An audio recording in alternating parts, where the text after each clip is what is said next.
कोविड-19 की वजह से 126 नई अमवात के बाद मुल्क में इस मर्ज से मरने वालों की तादाद 1694 हो गई है, जबकि इसी मुद्दत के दौरान मरीजों की तादाद में भी 2918 केसेस का इजाफा हुआ है। इस तरह जुमला मरीजों की तादाद 39,351 तक जा पहुंची है।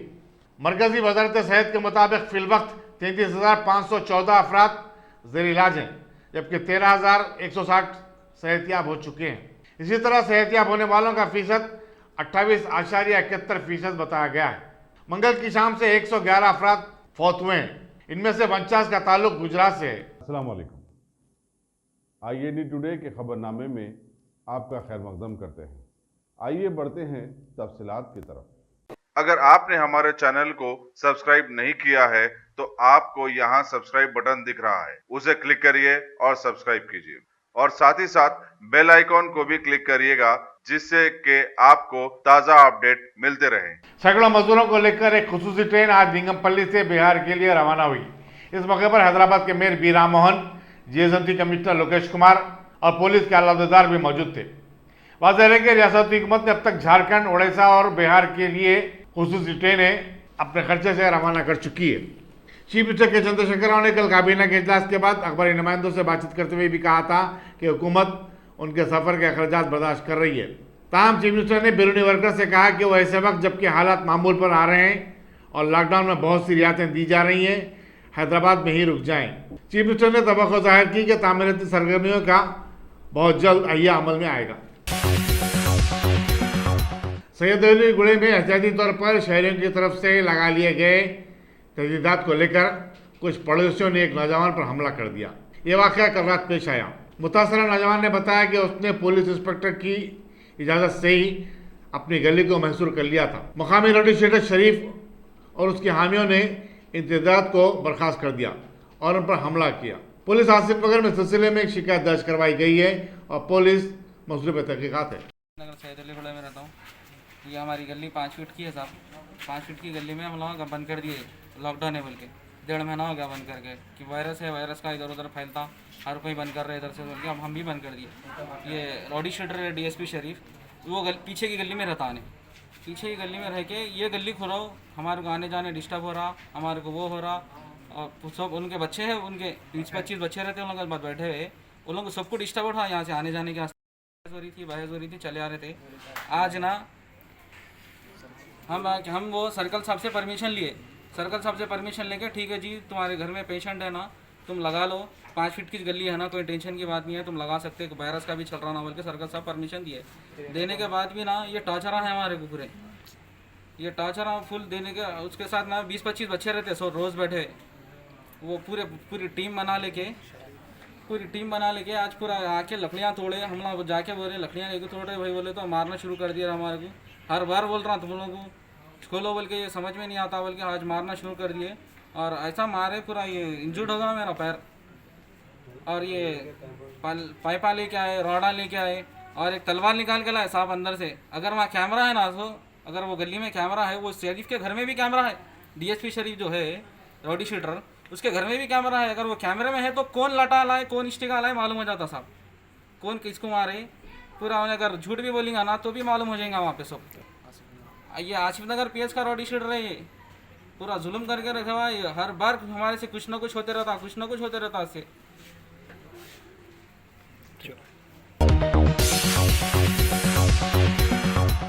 शराब की दुकानात को खोलने की इजाज़त देने रियासती हुकूमत के फैसले के बाद कोविड-19 के तहत लॉकडाउन के उसूलों को तोड़ने के वाक़यात भी देखे गए। आसिफ नगर पोजीशन के हदूद में वाक़ हबीब नगर चेकपोस्ट के करीब JN वाइस पर सुबह से ही आवाम का हजूम उमड़ पड़ा।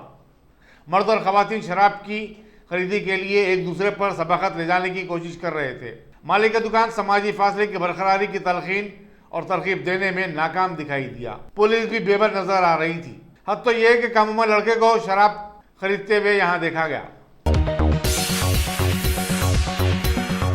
रियासत में 42 दिनों के वक्फे के बाद आज जब दोबारा शराब की दुकानें खुली तो सुबह से ही इन दुकानात के बाहर मैखोरों की तवील कतारें लग गईं। ऐसा लगता है कि वो लोग लॉकडाउन से परेशान नहीं थे और ना ही फाके से दो चार, बल्कि वो तो पीने के लिए तरस रहे थे। चीफ मिनिस्टर के चंद्रशेखर राव ने कल रात ऐलान किया था कि चाशंबे से शराब की दुकानात खोल दी जाएंगी। चुनाचे दुकान के मालिकिन ने अपने स्टाफ को मंगल की रात ही स्टॉक जमा करने और शराब की फरोख्त के दौरान लॉकडाउन के उसूलों की पाबंदी करने की हिदायत दी। दुकानात के सामने सफेद पेंट से हल्के बना दिए गए ताकि लोग समाजी फासला बरकरार रख सके। दुकानदारों को तवक्को है कि पहले चंद अय्याम में शराब का कारोबार जोरों पर होगा। पड़ोसी रियासतों आंध्र प्रदेश, महाराष्ट्र, कर्नाटक और छत्तीसगढ़ ने पीर से ही शराब की दुकानात खोल देने का फैसला किया था। कोंडापुर, शेलिगमपल्ली और हाईटेक सिटी में आज सुबह शराब की दुकानात खुलते ही सॉफ्टवेयर इंजीनियर शोबे से वाबस्ता लड़कियों की तवील कतारें दुकानों के सामने लगनी शुरू हो गई। ऐसा महसूस होता है कि वो लॉकडाउन में नरमी और शराब की दुकानात के खुलने का बस इंतजार ही कर रही थी। शराब की दुकानात क्या खुली कि उसके आदी लोगों के चेहरों पर मुस्कान आ गई। पुराने शहर के शालीबंडे में शराब की दुकान पर खरीदने के बाद एक शख्स ने कहा कि वो अपनी पसंद की बोतल खरीदने के लिए तकरीबन 2 घंटे लाइन में लगा दिए। उसने बताया कि शराब की बोतलें अगरचे की महंगी कीमत पर मिल रही हैं, लेकिन उसे ऐसी कीमत देने में कोई आर महसूस नहीं होता। रमेश शालीबंडे से पहले से आज तक नहीं पिया। 1600 रुपये। क्या महसूस करे? क्या ये खुलने से है अब एनर्जी आ जाता। और एक बात क्या है, बहुत दिनों के बाद भी है लॉकडाउन की वजह से हम भी लॉकडाउन की तरह हो गए, सुस्तीपना आ गया था। और बहुत कुछ पब्लिक हम 4 दोस्त मिला के मेरे को लाइन में ठहरा करें, सब चीज़ें मिला के पी रहे। अभी 1-2 घंटे हुआ।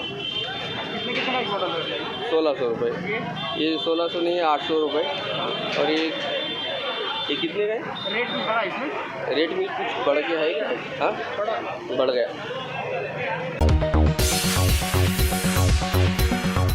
तेलंगाना में लॉकडाउन में नरमी और शराब की दुकानात को खोलने की इजाजत देने के बाद शराब की कीमतों में भी जबरदस्त इजाफा हो गया है। बीर की बोतल 30 रुपये महंगी हुई है। महकमा एक्साइज के मुताबिक हुकूमत ने तमाम अक़साम की शराब की कीमतों में इजाफे का फैसला किया है। हुकूमत ने सिर्फ उन दुकानात को खोलने की इजाज़त दी है जो हुकूमत को अपने बकायाजात अदा कर चुके हैं। शहर के तकरीबन तमाम पुलिस स्टेशनों पर सफरी पासेस हासिल करने के लिए इमिग्रेंट्स वर्कर्स की तवील कतारें देखी गई।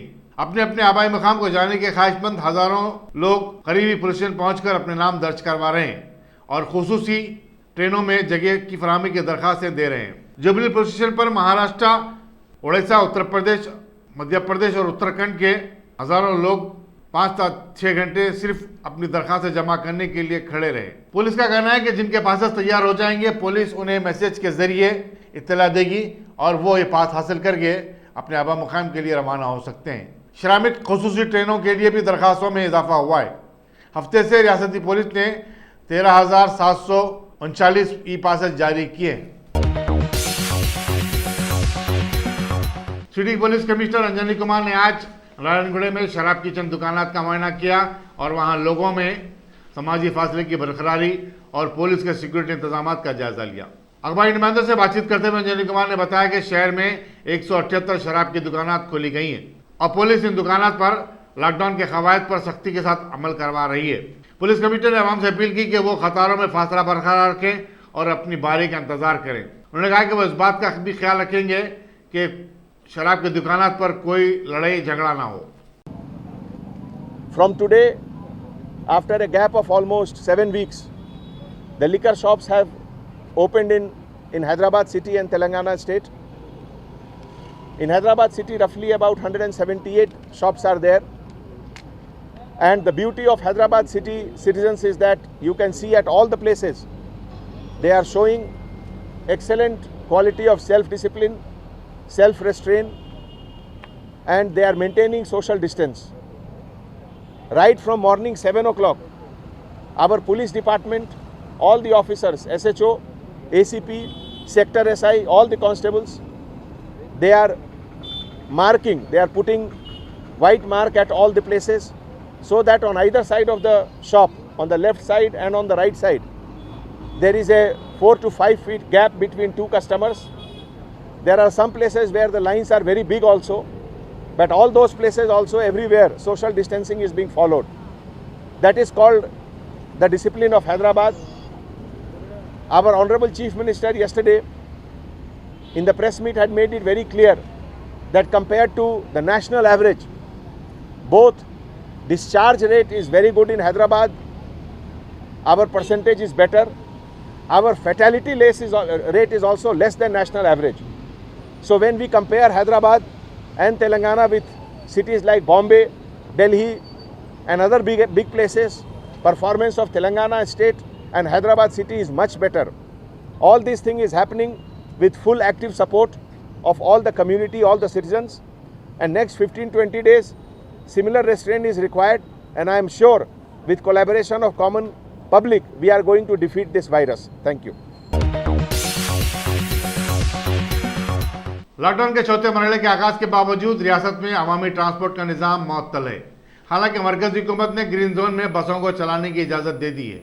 रियासती हुकूमत का मानना है कि तेलंगाना में ग्रीन जोन मुख्तलिफ इलाकों में फैले हुए हैं और रेड जोन और ऑरेंज जोन की तहदीदात के तहत आरटीसी बस की सर्विस बहाल करना मुश्किल है।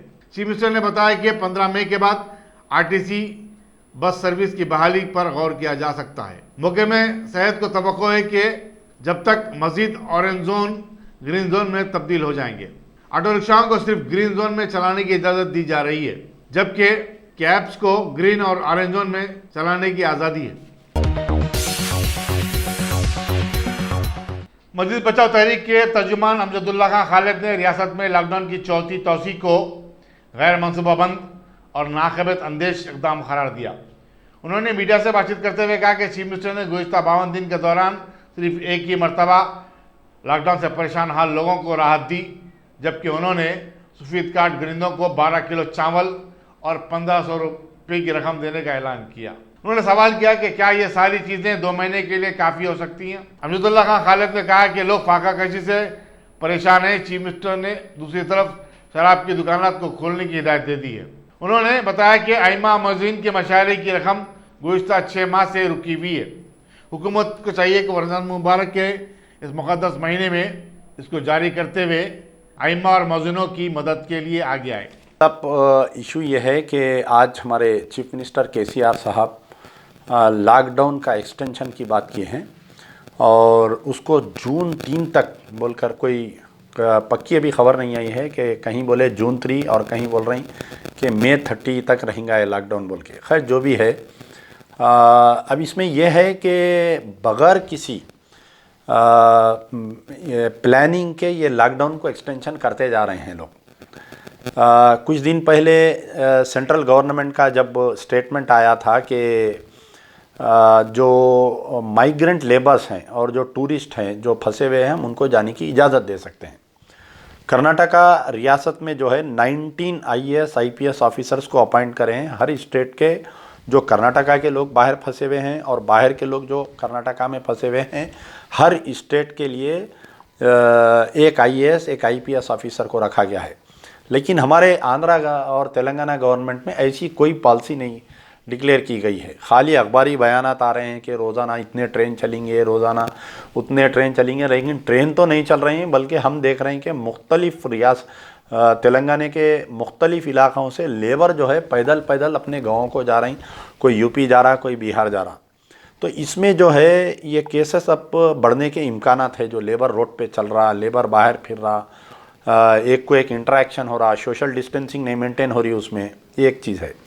अब दूसरी चीज़ ये है कि आपके ये जो एक्सटेंशन किए हैं तो आप जो है 50 दिन के अंदर एक एक्सटेंशन करके KCR साहब जो है 12 किलो चावल और 1500 रुपये दिए। तो आप बतलाइए 50 दिन क्या एक ख़ानदान 12 किलो चावल में पेट भर ले सकता?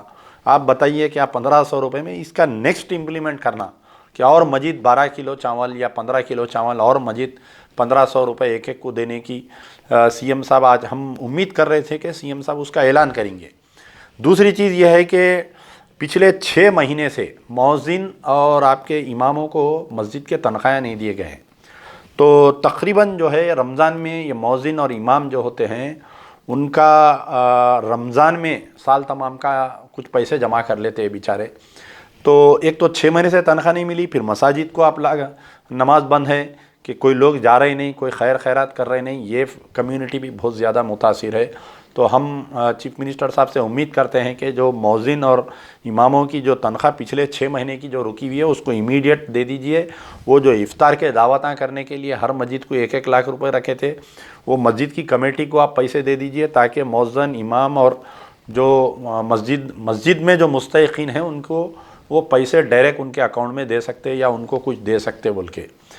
तो फिर वक्फ बोर्ड के भी कई ऐलान आता है। हमारे सलीम साहब तो कभी 3 करोड़ बांट दे रहे हैं, कभी 2 करोड़ बांट दे रहे हैं, कभी 5 करोड़ बांट दे रहे हैं, लेकिन ऑन ग्राउंड ज़ीरो है कि इन्हों यहाँ से ऐलान करे। वहाँ फाइनेंस डिपार्टमेंट में फ़ाइल गई, वो आज तकरीबन 50 दिन से फाइल फाइनेंस डिपार्टमेंट में पड़ी हुई। आज की तारीख से वक्फ बोर्ड से कोई एक राशन की पैकेट नहीं गई। कोई सलीम साहब अपनी तरफ से किसी को भिजा दिए तो भिजा दिए होंगे। तो जो भी डिसीजन किया जा रहा है ना गवर्नमेंट में, बिल्कुल आवाम के पेश नज़र रख के नहीं किया जा रहा है। बस कोई मशवरा दिए वो काम का ऐलान हो जा रहा। लेकिन एक अच्छी बात है कि गवर्नमेंट ने कंस्ट्रक्शन एक्टिविटीज़ को स्टार्ट करने की बात की है, हम उसका वेलकम करते हैं। लेकिन जो शराब के दुकानों को जो खोले वो मैं समझता हूँ कि यकीनन कुछ रेवेन्यू की ज़रूरत है, लेकिन रेवेन्यू के सोर्सेस कोई दूसरे भी अपना सकते थे। शराब की दुकानों को बंद रखना चाहिए था कि वायलेंस अचानक 2 दिन से जो है वो वायलेंस बढ़ गया, घरेलू जो झगड़े बढ़ गए, लोग शराब पीने से फिर से पहले अवाम कर्ज़ों में हैं, फिर और मजीद उन्हें शराब पीने के लिए और कर्ज़ों में आ रहा उन्हें। तो हमारा मुतालबा है कि चीफ़ मिनिस्टर साहब ये जो माइग्रेंट लेबर्स जो स्टकअप है पहले उनको भेजिए। फिर हमारे तेलंगाना के मुख्तलिफ़ रियासतों में हैं, दरगाह अजमेर में देखिए 350 लोग हैं, रहमताबाद दरगाह में 150 लोग फंसे हुए हैं, उत्तर प्रदेश नहीं हमारे गुजरात में अहमदाबाद में दरगाह में तकरीबन 60-70 लोग फंसे हुए हैं। तो हिंदुस्तान के मुख्तलिफ टूरिस्ट, आज मुझे एक वीडियो आया, मैं देखकर हैरत किया कि नेपाल में नागर कर्नूल के 150 लोग फंसे हुए हैं। तो ये उनको लाने की फ़िक्र कोई भी नहीं कर रही, यहाँ से लेबर को चलाने की फ़िक्र कर रही। ये लेबर चले गया तो हमारे जान पे से टंटा चले जाता, हम सुकून में आ जाते बोल रहे हैं। लेकिन जो तेलंगाना के लोग, तेलंगाना बिड्डा मना तेलंगाना, हमारे लोग जो फंसे हुए हैं, जैसा नेपाल में 150 आदमी है नागर कर्नूल के, दारुल उलूम देवबंद में तेलंगाना के 500 बच्चे फंसे हुए हैं। उनको लाने की तेलंगाना सरकार को फ़िक्र नहीं है, हमारे होम मिनिस्टर साहब को फ़िक्र नहीं है, हमारे चीफ मिनिस्टर साहब को फ़िक्र नहीं है, हमारे KT रामाराव साहब को फ़िक्र नहीं है। तो ये जो बच्चे फंसे हुए हैं उनको लाने के लिए और जो तेलंगाना के लोग फंसे हुए हैं उनके लिए जो है हर स्टेट के लिए एक IAS ऑफिसर को अपॉइंट करिए ताकि वो डिपार्टमेंट से बात करके स्पेशल बसेस ये TSRTC के या तो उनसे जाके लाइए या जहाँ पर भी रियासत में वो लोग फंसे हुए हैं उनको जो है यहाँ से पैसे सरकार दे के वहाँ से बसेस करा के इनको मंगाना चाहिए। जो लोग टूरिस्ट है यानी जो शादी के लिए आए थे फंस गए तो उनके पास गाड़ी है या जिसके पास गाड़ी है तो डायरेक्टर जनरल ऑफ पुलिस ये बोले थे कि आप ऑनलाइन अप्लाई करिए, मैं पास देता हूँ। तो एक दिन जो है वो लोग ऑनलाइन पास के लिए बोले थे तो 10,000 एप्लीकेशन आए। तो उसके बाद से जो है आज पिछले 3 दिन से वो वेबसाइट बंद पड़ी हुई है। आप मैं अभी थोड़ी देर पहले भी खोल के देखा वो पासेस इशू करने की, तो वो लोग ये बोले कि the site is under construction. आप बताइए हम 21वीं सदी में हैं, डायरेक्टर जनरल ऑफ पुलिस की साइट जो है 4 दिन तक अगर अंडर कंस्ट्रक्शन बोले तो फिर आपका IT डिपार्टमेंट क्या कर रहा है, आपके IT प्रोफेशनल्स क्या कर रही हैं। कहीं ना कहीं आपकी नीयत है कि पास इशू नहीं करना, इसलिए आप उस साइट को ख़राब करके रखे हुए। एक दिन में 10,000 एप्लीकेशन आए तो आप अंदाज़ा लगाइए आपके पास स्टाफ नहीं है। 10,000 कल फिर से अगर रियासती अगर मरकज़ी सरकार ये ऐलान कर दी कि ये जो शिफ्टिंग हो रहे हैं इजाज़त है, अब हम आज रात में बंद कर देंगे कि आज के बाद में जो जिधर है फिर से लॉकडाउन रहना, तेलंगाना के जो लोग वहाँ फंसे हुए वहीं फंसे हुए रहेंगे, दूसरे रियासतों के लोग तेलंगाना में फिर यहीं फंसे जाएंगे। तो क्या सरकार सॉरी क्यों इसका? ये DGP की वेबसाइट बनाइए, जल्द से जल्द इनको पासेस इशू करिए, इनको वापस भिजाइए और हमारे जो तेलंगाना के मुख्तलिफ रियासतों में लोग फंसे हुए उनको वापस लाने की हुकूमत को कोशिश करनी चाहिए। साहब इसमें जो है छोटे छोटे दुकाना वाले भी जो है उससे मुतासिर हो रहे, जैसा कि कोई पंचर की दुकान है या कोई मैकेनिक शॉप है, वो लोग भी मुतासिर हो रहे। वो लोग का कहना है कि पब्लिक का कि हमको भी जो है परमिशन देंगे ताकि हम वहाँ का वहीं कुछ काम कर ले सके। बोले उसके तौर पे क्या है? नहीं, उसमें जो है कि अभी हम जो है सेकंड फेज में हैं, यानी मेजर कंस्ट्रक्शन जोन्स जहाँ पर ग्रीन जोन अभी तक कोई एक वाक़या पेश नहीं आया, वहाँ पर तो ऑल टाइप ऑफ एक्टिविटीज़ की इजाज़त देने का मरकज़ ने ऐलान किया है। फिर उसके बाद में रेड जोन के orange zone, yellow zone, green zone है। यानी जहाँ पर ग्रीन जोन है, जहाँ पर अब तक कोई ना मौत हुई ना कोई केस हुआ, वहाँ पर ऑल टाइप ऑफ एक्टिविटीज़ का परमिशन दिया जा रहा है। आप चाहे वो छोटे व्यापारी बोलिए, बड़ा शॉपिंग मॉल बोलिए, उनको इजाज़त दे रहे हैं। दूसरे जो जोन्स है जहाँ पर केसेस अभी भी रिपोर्ट हो रहे हैं या क्वारंटाइन में है लोग या केसेस सीरियस है, तो उसके अंदर थोड़ा एहतियात करने का बेहतर है मेरी नज़र में। लेकिन गवर्नमेंट जो है, ये जो मजदूर यानी जो बिलो पावर्टी लाइन ये जो पेशा है, जैसा आप बोल रहे थे, पंचर जोड़ने वाला है, हवा पंप लगाने वाला है, आपके कोई इलेक्ट्रिशियन का काम करने वाला है, इनको जो है गवर्नमेंट इंसेंटिव देना, यानी कोई कंपनी में अगर काम कर रहे हैं फ़ायदा होता है या लॉस होता है तो एम्प्लॉइज़ के साथ रहता है। गवर्नमेंट भी एक कंपनी है, तो गवर्नमेंट इनके लिए, मैं बोला ना कि स्टार्टिंग में कि 12 किलो चावल दे दिए, 1500 रुपये दे दिए, बाद में जाके सो गए, ऐसा नहीं। 50 दिन हो गए, 30 दिन का कोटा ख़त्म हो गया। आने वाले 30 दिन का कोटा आप ऐलान करिए, 12 किलो चावल के बजाय 1500 रुपये दीजिए, 15 किलो दीजिए, 1500 की जगह 3000 दीजिए आप। तो ये पेश इमाम और इमाम की तनख्वाह 6 महीने से रुकी हुई है, वो रिलीज़ करिए। रमज़ान पैकेज रिलीज़ करिए आप। 10 रमज़ान हो गया, किसी को ख्याल नहीं है कि मुसलमान कैसा सैरी कर रहा, कैसा इफ्तार कर रहा, वो तो अल्लाह अच्छा रखे। कुछ NGOs, कुछ हजरात जो है खैर का काम कर रहे हैं, वरना अगर हम हुकूमत के भरोसे रहते तो फिर भूखमरी की, कोरोना वायरस से ज़्यादा भूखमरी से लोग मरना शुरू हो जाते।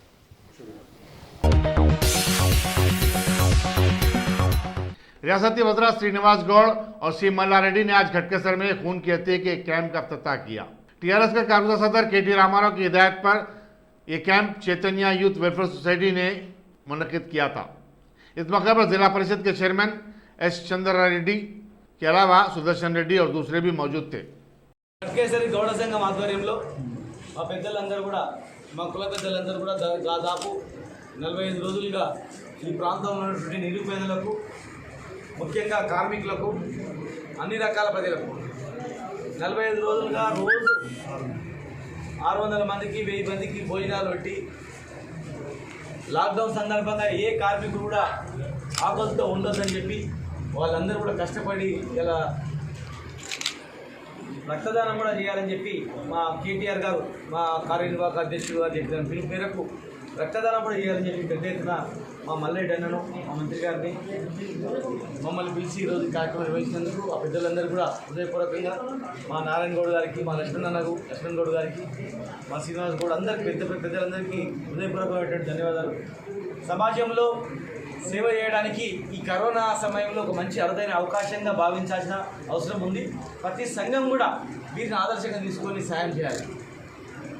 డబ్బులు ఎన్నున్నాయని ఎవరు లెక్క పెట్టాడు. ఈ రోజుల్లో ఎంతమందికి సాయం చేసిండు. ఈ కరువు కాలంలో కానీ, ఈ కష్టాలు వచ్చినప్పుడు కానీ, ఈ విపత్తులు వచ్చినప్పుడు కానీ ప్రజలు ఆదుకోవడానికి ఏం చేసినా ఆ ప్రాంతంలో ఉన్నటువంటి వాళ్ళు చూస్తారు. ఆ ప్రాంతంలో ఒక ధనవంతుడు కానీ, ఒక సంఘం కానీ ఈ కార్యక్రమాలు చేసినట్లయితే కరోనా అయిపోయిన తర్వాత కూడా చాలా గొప్ప పేరు ఉంటుంది. కానీ ఈ సమయంలో అన్నం కూడా పెట్టకుండా పలకరియనోడు వాడికి ఏం లాభమా, దరిద్రుడు అని చెప్పి తిడతాడు. కనుక దయచేసి ప్రతి ఒక్కరు కూడా సేవాభావాన్ని చేయాలి. మరి మా KTR గారు కూడా తలసీమ వ్యాధిగ్రస్తులకు రక్తం ఇవ్వాలంటే 1000 లీటర్ల రక్తం ఇవాళ రావడం జరిగింది. ఆయన చాలు అన్నట్టు డాక్టర్లు సఫిషియెంట్ బ్లడ్ వచ్చింది. కిడ్నీ పేషెంట్లు, డయాలసిస్ పేషెంట్లు కానీ, భయం ఉన్న వాళ్ళకి కానీ, యాక్సిడెంట్ వాళ్ళకి కానీ, రకరకాల పేషెంట్లకు ఉపయోగపడేది రక్తదానం అనేది గొప్ప కార్యక్రమాన్ని మరి మా గౌడ సంఘ నాయకులు చేయడం జరిగింది. గ్యారంటీగా ఇలాంటి సేవ కార్యక్రమం చేయండి. ఈరోజు రాష్ట్రంలో ప్రజలందరూ సుభిక్షంగా ఉండాలని చెప్పి ఎన్నో కార్యక్రమాలు మా ముఖ్యమంత్రి గారు పేద ప్రజల గురించి, వలస కార్మికుల గురించి ఎన్నో కార్యక్రమాలు చేసింది. ఈ కాలాల్లో కూడా కరెంట్ ఇచ్చిండు, నీళ్ళు ఇచ్చిండు, రేషన్ బియ్యం ఇచ్చిండు. ఏ కొరత లేకుండా రైతుల యొక్క ధాన్యం కూడా కొనుగోలు చేయడం జరిగింది. కానీ కొంతమందికి కనిపించని వాళ్ళు, ఆయా ప్రభుత్వాలు ఉన్నటువంటి ఆ రాష్ట్రాల్లో చూసుకోని వాళ్ళు, ప్రభుత్వాన్ని విమర్శించే పని కట్టుకున్న వాళ్ళు, రైతులకు కొనుగోలు బాగాలేదు, ఇది బాగాలేదు, అది బాగాలేదు అని చెప్పి దుర్మార్గంగా మాట్లాడుతూ వాళ్ళ విజ్ఞతకు మేము వదిలేస్తూ ఉన్నాం. ప్రజలకు తెలుసు మా ముఖ్యమంత్రి, మా ప్రభుత్వ పరిస్థితి అనేది. కనుక ఈరోజు మరి వైన్ షాప్స్ కూడా ఓపెన్ చేయడం జరిగింది. వైన్ షాప్ వాళ్ళు కూడా చెప్తున్నాం, డిస్టెన్స్ పాటించకుండా మాస్క్ లేని వాళ్ళకి ఎవరైనా లిక్కర్ ఇచ్చినట్టయితే ఇమ్మీడియట్గా మా దృష్టికి వస్తే ఆ షాపులు క్లోజ్ చేస్తాం. డిస్టెన్స్ పాటించేటట్టు ఏర్పాటు చేసుకోవాలి. మేము యాక్చువల్గా వైన్స్ తెరవద్దని అనుకున్నాం, కానీ పక్క రాష్ట్రాలు మొత్తం అన్ని రాష్ట్రాలు తెరిచేసింది. కేంద్రాన్ని కూడా అడిగినాం, దేశవ్యాప్తంగా ఉంటే బాగుంటుందని. అన్ని రాష్ట్రాలకు అనుమతి ఇచ్చిన తర్వాత వేరే కిలోమీటర్ల సరిహద్దు ఉన్నటువంటి మన రాష్ట్రంలో 5-6 స్టేట్లు మొత్తం ఓపెన్ అయిన తర్వాత మనోళ్ళందరూ అటు పోతున్నారు. మరి అటు ఇటు తిరిగి కల్తీ మద్యం తాగి చనిపోతే కష్టం అని చెప్పి మరి తప్పని పరిస్థితులు చేసినాం. మరి దుకాణదారులు కూడా గ్యారంటీగా సోషల్ డిస్టెన్స్ పాటించి నిబంధనలకు అనుగుణంగా చేయాలని మేము విజ్ఞప్తి చేస్తున్నాం. Thank you. पुलिस चादरघाट ने कम उम्र लड़की की असमत रेजी के सिलसिले में शकील नामी नौजवान को हिरासत में लेकर पूछताछ का आगाज कर दिया है। बताया जाता है कि घर में लड़की को तनहा पाकर शकील घर में दाखिल हुआ और मुबैना तौर पर उसकी असमत रेजी की। लड़की की चीख पुकार पर मकामी लोगों ने वहां जमा होकर उसे रंगे हाथ पर पकड़ लिया और फिर पुलिस के हवाले कर दिया। कोविड-19 की वजह से 126 नई अमवात के बाद मुल्क में इस मर्ज से मरने वालों की तादाद 1694 हो गई है, जबकि इसी मुद्दत के दौरान मरीजों की तादाद में भी 2918 केसेस का इजाफा हुआ है। इस तरह जुमला मरीजों की तादाद 39,351 तक जा पहुंची है। मरकजी वजारत सेहत के मुताबिक फिलवक्त 33,514 अफराद ज़ेर इलाज हैं, जबकि 13,160 सेहतियाब हो चुके हैं। इसी तरह सेहतियाब होने वालों का फीसद 28.71% बताया गया है। मंगल की शाम से 111 अफराद फौत हुए हैं। इनमें से 49 का ताल्लुक गुजरात से है, 34 महाराष्ट्र में, 12 राजस्थान में, 7 मगरबी बंगाल में, 3 उत्तर प्रदेश में, पंजाब और तमिलनाडु में 2-2 और हरियाणा हिमाचल प्रदेश में 1-1 अमवात हुई है। मुल्क भर में सबसे ज्यादा हलाकतें महाराष्ट्र में हुई हैं, जहां उनकी तादाद 617 है। गुजरात में 368 और मध्य प्रदेश में 176 लोग मरे हैं। मगरबी बंगाल में 140, राजस्थान में 89, दिल्ली में 64, उत्तर प्रदेश में 56 और आंध्र प्रदेश में 36 लोग मरे हैं। मजलिस के असम्बली कौशल मोहिउद्दीन ने आज नानानगर डिवीजन के तहत मस्जिद गौसिया रऊफ लेन में 150 गरीब खानदानों में राशन किट तकसीम किए। इस मौके पर नानानगर के कॉर्पोरेटर मोहम्मद नसीरुद्दीन, सरगर्म कारकुन अलीमुद्दीन, इब्तदाई मजलिस के सदर माजिद के अलावा कलीम और मुजीब भी उनके हमरा थे।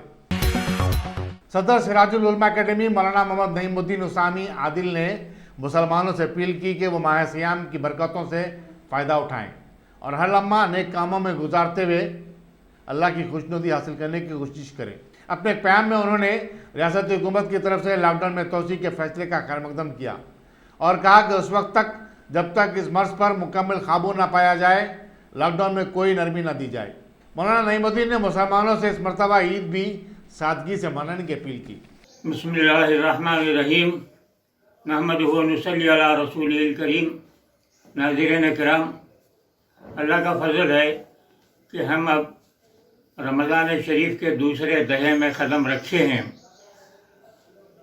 ये रमज़ान का मामला बहुत नेकियों के कमाने का मामला है। ये महीने में अल्लाह ताला मुसलमानों के लिए ये नेकियों के अंदर जो पहल करते हैं रोज़े रहने के, और उससे हटकर दूसरे तमाम नेकियों में वो अल्लाह ताला मुसलमानों के लिए एक मौका अता फरमाता है हर साल रमज़ान में। तो अब हम दूसरे दहे में हैं, हम ये कोशिश में हैं कि अल्लाह ताला अपने फजल करम से हमारे को नेक हिदायत अता फरमाए, रोज़ों की तौफीक अता फरमाए और ज़्यादा से ज़्यादा नेक काम करने की तौफीक अता फरमाए। अब ऐसे हालात में जबकि हमारे मुल्क में लॉकडाउन चल रहा है और रमज़ान हम इस हाल में गुजार रहे हैं, ये भी एक अल्लाह की तरफ से मौका है कि अल्लाह ने दूसरे मसरूफियतों को कम फरमा दिया है। हमको घरों ही में रहते हुए अल्लाह के जनाब में जितना ज़्यादा हो सकता है अमल करने का अल्लाह ने मौका अता फरमाया है। मैं हुकूमत से भी ये मुतालबा करता हूँ कि वो लॉकडाउन को उस वक्त तक जारी रखें जब तक कि मुकम्मल तौर पर इस वायरस के ख़ात्मे का हुकूमत को, वजारत सेहत को उसका इत्मीनान न हो जाए। ये जहन में मत रखिए कि रमज़ान में मुसलमानों को ईद मनाने का है, लिहाजा हम जो है उसके खातिर लॉकडाउन को खोल रहे हैं। ये मुनासिब बात नहीं है। इस वास्ते कि हमारे मुल्क में बहुत सारे कुछ ऐसे लोग पैदा हो गए हैं जो हमारे मुल्क के इत्तेहाद में, हिंदू मुस्लिम इत्तेहाद में फ़र्क डालने की हमेशा कोशिश में रहते हैं। वो लोगों को मौका मिल जाएगा कि ये मुसलमानों की वजह से अगर लॉकडाउन खोल दिया जाए और जो गैदरिंग हो गई तो जो इसकी वजह से जो वायरस ख़त्म नहीं हुआ, फैल गया वगैरह वगैरह। आप लोग देख रहे हैं आजकल हालात क्या है। ये जो मीडिया है, जिसको गोदी मीडिया कहते हैं, वो मीडिया हमेशा ये कोशिश में लगा हुआ है कि मुसलमानों का जहाँ भी मामला हो उसको ज़्यादा हाईलाइट किया जाए। ऐसे मामला दूसरे भी और कई लोगों से होते होंगे, मगर उसको छुपा दिया जाता है और सिर्फ ऐसे ही लोगों को जो है ये वाक़यात को बताते हैं जिसमें कि किसी एक मुसलमान का या किसी का उसमें इन्वॉल्वमेंट होता है। तो नतीजा क्या है, मकसद ये है कि ये जो हमारे हिंदुस्तान में भाईचारा है उसको वो ख़त्म करने की फ़िक्र में लगे हुए हैं। ये आजकल के मीडिया का मामला देखने में आ रहा है। हालांकि सहाफ़त जो है चौथा पिल्लर है, उनको हक़ाइक़ पेश करना चाहिए, बजाय उसके ये मामला नफ़रत का पैदा करें आजकल के जो है मीडिया के ज़रिए, वो मुनासिब बात नहीं है। अब आप देखिए ना, ये वायरस का मामला था, वो पूरी दुनिया में फैला और ये निकला असल में चाइना से, वहाँ का जो मुकाम है वुहान, वहाँ से ये निकला। मगर मीडिया और फिर शरपसंद लोग उसको क्या सब करने लगे, तबलीग जमात के मरकज़ पे लाके उसको लगा दिए कि वहाँ से फैला। ये बिल्कुल ही गैर फहमी बात है, मगर अब बोलने को क्या है, बोलते चले जा रहे हैं।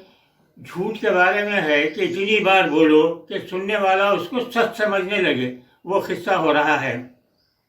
तो मैं हमारे हुकूमतों से, चाहे वो स्टेट के हो या सेंटर के हो, ये अपील करता हूँ कि वो हमारा ख्याल मत कीजिए। रमज़ान का ख्याल जो है पहले से नहीं है, हमको जो है घरों में अपनी इबादत करना है। हम ईद भी इंशाअल्लाह ताला घरों में सादगी से मना लेंगे। हमारे तालीमात हैं कि ईद के मामले में सादगी इख्तियार करने का है।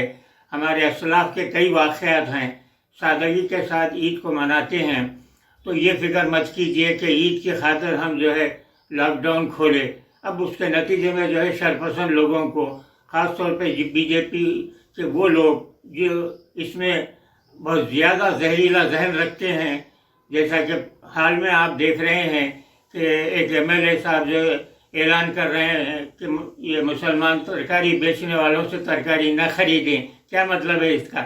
मतलब ये है कि मुसलमानों के ख़िलाफ़ उनके अंदर जो भरा हुआ है वो निकल रहा है, ज़बान से वो निकल रहा है जो उनके पेट में पहले से था। तो इस किस्म के लोग, चाहे ये हो या RS के ऐसे लोग जो फ़िरक़ा परस्त जहन रखते हैं, वो लोगों को मौका मिल जाएगा और वो इसको बहाना बनाएंगे, जैसा कि अब तबलीग जमात को बहाना बनाए हुए हैं। उस वक्त मुसलमानों को पूरों को बहाना बनाने का मौका मिल जाएगा। तो ये बात होने मत दीजिए।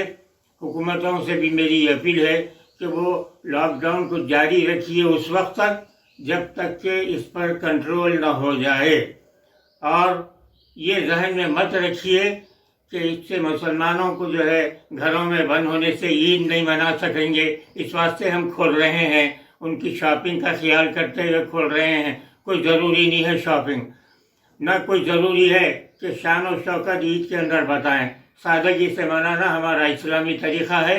हम आपको जो है ये दोबारा बोलते हैं कि ऐसी चीज़ों को मत कीजिए जिससे कि शरपसंदों को मौका मिले और फ़िरक़ा परस्त जहन जो है उसको और ज़्यादा जो है एक चिंगारी के तौर पर आग लगाने की कोशिश न करे। वमा अलैना इल्लल बलाग। सदर तेलंगाना प्रदेश कांग्रेस कमेटी कैप्टन उत्तम कुमार रेड्डी ने कांग्रेस कायदीन को दलाल जैसे अल्फाज से खिताब करने पर चीफ मिनिस्टर के चंद्रशेखर राव को तनकीद का निशाना बनाया। गांधी भवन में एक प्रेस कॉन्फ्रेंस से खिताब करते उन्होंने कहा कि पूरी रियासत और पूरा मुल्क जानता है कि चीफ मिनिस्टर की हिस्ट्री क्या थी और क्या है, वो इसमें मजीद कुछ इजाफा करना नहीं चाहते। उत्तम कुमार रेड्डी ने कहा कि हुकूमत लॉकडाउन से परेशान हाल किसानों की कोई मदद नहीं की और न कोई पैकेज का ऐलान किया। उस पर हुकूमत को वजाहत करनी चाहिए, बजाय इसके कि चीफ मिनिस्टर बदजुबानी के जरिए अपने ओहदे को पामाल कर रहे हैं। उन्होंने कहा कि कांग्रेस हुकूमतों ने किसानों के लिए जो कुछ किया है उसका चीफ मिनिस्टर खुद मुशाहिदा कर सकते हैं। तेलंगाना के चीफ मिनिस्टर ने तेलंगाना के अपोजिशन बहुत बुरी लैंग्वेज में, अनपार्लियामेंट्री लैंग्वेज में कल प्रेस मीट में अब्यूज किया है। हम उसकी पूरी निंदा करते हैं। We condemn statements. आप लोगों की भलाई करिए। आप ये नहीं कि आप कोई राजा है, ये डेमोक्रेसी है। आपकी रोल आप करना है, हमारी रोल हमें करने दीजिए। हम कंडेम करते हैं जो chief minister irresponsible abusive statement दिया, इसके हम कंडेम करते हैं। Thank you. तमीज सीखना है, तमीज से बात करना, तमीज के साथ। मुख्यमी चीफ मिनिस्टर साहब, एक सेकंड, बदतमीज बदकारिए, तमीज सीखिए आप। प्रदेश कांग्रेस कमेटी के खाजिन गुड्डू नारायण रेड्डी ने चीफ मिनिस्टर की तरफ से लॉकडाउन में तोसी और फिर शराब की दुकानों को खोल देने के ऐलान पर सवाल उठाए। अखबारी नुमाइंदों से बातचीत करते हुए उन्होंने कहा कि हैदराबाद, रंगारेड्डी समेत 6 जिला को रेड जोन करार दिया गया है और फिर ऐसे में शराब की दुकानें खोलना क्या मायने रखता है। उन्होंने कहा कि शराब की दुकानें खोलने के बाद समाजी फासले की धज्जियां उड़ाई जा रही हैं। नारायण रेड्डी ने कहा कि सिटी पुलिस अब ऐसा लगता है कि चेकपोस्टों पर निगरानी करने के बजाय शराब की दुकानों पर बंदोबस्त के लिए मुतय्यन कर दी गई है। मेहनत करके ऊपर आते हैं, जो आप जैसा बोले, अगर हम जो करें तो आप क्या है, विलन है क्या? स्टेट का, कंट्री का पॉलिटिकल विलन है क्या? ये करेक्ट नहीं है साहब। आप सीखिए, तमीज सीखिए। कोई भी आदमी बदतमीजी से काम करे तो एक न एक दिन लोगों को ये नतीजे पे आएंगे, इनको जरा सबक सिखाना है बोल के। तो आप उस सबक सिखाने का, उस तरीके का सबक सीखने के लिए आप तैयार है तो ठीक है, ऐसा ही बात करिए, नहीं तो आप तमीजी से बात करिए, लोगों को इज्जत करना सीखो आप। खुदा हाफिज। Thank you. Top selection computers. अगर आप टेक्नोलॉजी के दौर में रहते हुए टेक्नोलॉजी से दूर हैं तो सोचिए मत, आइए एक बार खिदमत का मौका दीजिए। हमारे यहाँ branded computers Dell, HP, Lenovo, laptop accessories उम्दा क्वालिटी निहायत ही वाजबी दाम पर दस्तयाब है। स्कूल, कॉलेज, कॉर्पोरेट, ऑफिस वगैरह में बल्क क्वांटिटी में सप्लाई की जाती है। इसके साथ साथ हमारे यहाँ माहिर टेक्नीशियंस की निगरानी में रिपेयर की सहूलत भी मौजूद है। अगर आप अपने घर, दुकान, सोसाइटी, स्कूल वगैरह को सेफ और क्राइम फ्री बनाना चाहते हो तो इंस्टॉल कीजिए CCTV कैमरा जो HD क्लियरिटी के साथ दस्तयाब है। गुज़िश्ता 10 साल से मुल्क भर में अपनी इन तमाम खिदमात को जारी रखते हुए आपके एतमाद को बरकरार रखने वाला नाम top selection computers, Vijayanagar colony beside Riyan hotel, Hyderabad. Director Syed Rashid Ali. Phone 9849715954। Top selection.